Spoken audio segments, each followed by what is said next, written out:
ஆடி offer அதிரடியான offer போட போறேன்னு சொன்னேன். எல்லாருக்குமே gift கொடுக்க போறேன்னு சொன்னேன். gift வந்துருச்சு. இப்பதான் நான் gift ரிவீல் பண்ண போறேன்.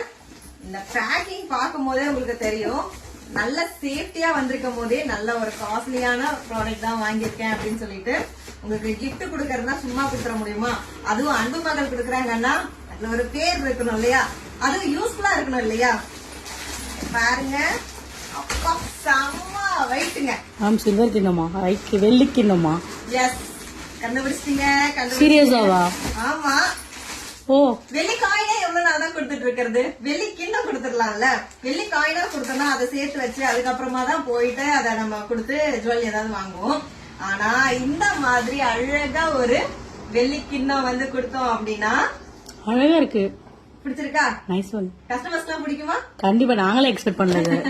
எஸ், செம்ம அழகா இருக்குங்க. எனக்கு இது போய் கடையில பார்த்த உடனே ரொம்ப பிடிச்சிச்சு. காஸ்ட்லி தான், ஆனா என்னோட கஸ்டமருக்காக கொடுக்கணும் அப்படிங்கறதுக்காகவே நான் நிறைய வாங்கியிருக்கேன். எப்படி சொல்றது, சாமிக்கு செப்பரேட்டா ஒரு கிண்ணம் வச்சுக்கணும் அப்படின்னா இந்த மாதிரி அழகான ஒரு பவுல் வச்சு யூஸ் பண்ணலாம். இல்லன்னா கெஸ்ட் யாராவது வந்திருக்காங்க, ஒரு டிஷ் அழகா நம்ம பிரசன்ட் பண்ணோம்னா இந்த மாதிரி கொடுக்கலாம். உங்க விருப்பங்க, எப்படி வேணாலும் யூஸ் பண்ணலாம். எனக்கு தோணுது இது ரெண்டு தான். எனக்கு இந்த பொருள் ரொம்ப ரொம்ப பிடிச்சிருக்கு. உங்களுக்கும் பிடிச்சிருக்கா அப்படின்னு சொல்லி கமெண்ட்ஸ்ல சொல்லுங்க.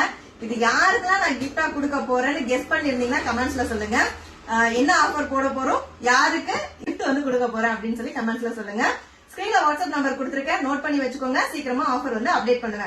4 நாள் ஆஃபர் போட போறோம். 17, 18, 19, 20 இந்த 4 நாளுக்கும் இந்த கிஃப்ட் நான் கொடுக்க போறேன். இருப்பதை வைத்து இன்பமாக வாழலாம். தேங்க்யூ.